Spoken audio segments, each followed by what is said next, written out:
തമിഴ്നാട് രജിസ്ട്രേഷനിലുള്ള വാഹനങ്ങൾ തുടർച്ചയായി കേരളത്തിലെത്തി ലോക്കൽ ഓട്ടങ്ങൾ എടുക്കുന്നുവെന്ന ആരോപണം കുറേയധികം നാളുകളായി ശക്തമാണ്. ഇന്നിപ്പോൾ എറണാകുളം കുണ്ടന്നൂരിനടുത്ത് വെച്ച് അത്തരത്തിൽ പ്ലൈവുഡുമായി പോയ ഒരു തമിഴ്നാട് രജിസ്ട്രേഷനുള്ള വാഹനം ഇവിടുത്തെ പ്രദേശത്തുള്ള ഡ്രൈവേഴ്സ് തടഞ്ഞിരിക്കുകയാണ്. അവർക്ക് പറയാനുള്ളത് എന്താണെന്ന് വെച്ചാൽ കേൾക്കാം. ചേട്ടാ, ഇത് സ്ഥിരമായിട്ടുള്ള ഒരു കാര്യമാണോ?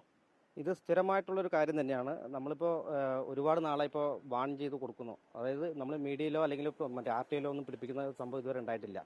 ആദ്യമായിട്ടാണ് നമ്മൾ ഒരു മറ്റേ ആർ ടി ഒനൊക്കെ കൊണ്ട് പിടിപ്പിക്കുന്നത്. അപ്പോൾ ഇത് നമ്മൾ തുടർച്ചയായിട്ട് ഇങ്ങനെ ചെയ്തിട്ടില്ലെങ്കിൽ നമുക്ക് വീണ്ടും അതൊരു വിഷയമായിട്ട് മാറും. മനസ്സിലാവുന്നുണ്ടോ?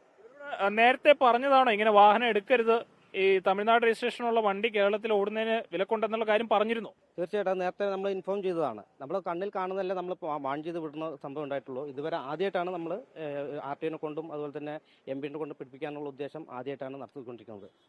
ഇപ്പോൾ തമിഴ്നാട്ടിൽ ഇത്തരത്തിൽ കേരള രജിസ്ട്രേഷനുള്ള വാഹനങ്ങളൊക്കെ ചെല്ലുമ്പോൾ പലതരത്തിലുള്ള ബുദ്ധിമുട്ട് ഉണ്ടാവാറുണ്ട് അല്ലേ? ഞങ്ങൾക്ക് പല സ്ഥലത്തും ഇങ്ങനെ അനുഭവങ്ങൾ ഉണ്ടായിട്ടുണ്ട്, പല ഞങ്ങൾ കേട്ടിട്ടുള്ളതാണ്. കാരണം വെച്ചാൽ നമ്മൾ അതുപോലെ ലോക്കൽ വണ്ടികൾ അങ്ങനെ ഓടിപ്പിക്കാൻ തമിഴ്നാട് സമ്മതിക്കില്ല. നമ്മൾ ഇതിപ്പോൾ തന്നെ സംഭവിച്ചത് തന്നെ നമ്മൾ AML എന്ന് പറഞ്ഞ അസോസിയേഷൻ ഉണ്ട്, കേരളത്തിൽ രജിസ്ട്രേഷൻ ചെയ്ത സംഘടനയാണ്. ഞങ്ങൾ ഈ ഡ്രൈവറെ വിളിച്ച് സംസാരിച്ചതാണ് ഇങ്ങനെ ലോഡ് എടുക്കരുതെന്നും പറഞ്ഞ്. നമ്മുടെ വണ്ടികൾ ഇങ്ങനെ ഓട്ടോ ഇല്ലാതെ നമുക്ക് ക്ഷേമനിധി അങ്ങനെ ഒരുപാട് കാര്യങ്ങൾ കേരളത്തിൽ കൂടുതലാണ്, ടാക്സും കാര്യങ്ങളൊക്കെ. അപ്പോൾ നമ്മളിൽ വിളിച്ച് പറഞ്ഞതിൻ്റെ കോൾ റെക്കോർഡ് കാര്യങ്ങളെല്ലാം ഉണ്ട്.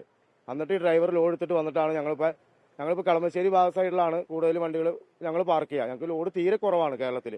എല്ലാ സ്ഥലത്തുനിന്നും വണ്ടികൾ കർണാടകത്തിൽ നിന്നായാലും കായക്കൊലയും പച്ചക്കറികളായിട്ട് വന്ന വണ്ടികൾ എല്ലാ വണ്ടികളും ഇവിടുന്ന് റിട്ടേൺ ലോഡ് എടുത്തിട്ട് പോകണം. അത് റിട്ടേൺ വാടകയ്ക്കാണ് പോകണേ. അപ്പോൾ നമ്മൾ വളരെ അധികം ദുരിതം അനുഭവിച്ചുകൊണ്ടിരിക്കുന്ന സമയമാണ്. അന്നേരമാണ് ഇങ്ങനെയാണ് ഞങ്ങൾ ഡ്രൈവർക്ക് ഒരു വാണിംഗ് കൊടുക്കുകയും ചെയ്തതാണ്. ഈ തമിഴ്നാട് രജിസ്ട്രേഷനുള്ള വാഹനങ്ങൾ ഇവിടെ വരുമ്പോൾ നിങ്ങൾ ഇവിടുത്തെ ഉള്ള നികുതി അവിടുത്തെ നികുതിയൊക്കെ വ്യത്യസ്തമാണല്ലോ.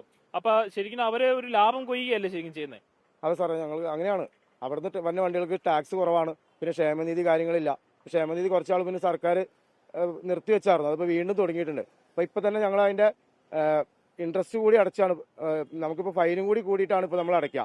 5 വർഷമായ വണ്ടിക്ക് അടുത്ത ടാക്സ് 5 വർഷം കഴിഞ്ഞ് അടയ്ക്കേണ്ട വണ്ടികൾക്ക് ആ 5 വർഷത്തെ ക്ഷേമനിധിയും അതിൻ്റെ പലിശ കൂടി അടയ്ക്കേണ്ട ഒരു സ്ഥിതിയിലാണ് ഇപ്പോൾ നമ്മളുള്ളത്. അങ്ങനെ ഒരു വിഷമഘട്ടത്തിൽ നിൽക്കുന്ന സമയത്താണ് ഇങ്ങനെയുള്ള കാര്യങ്ങൾ നടക്കുന്നത്.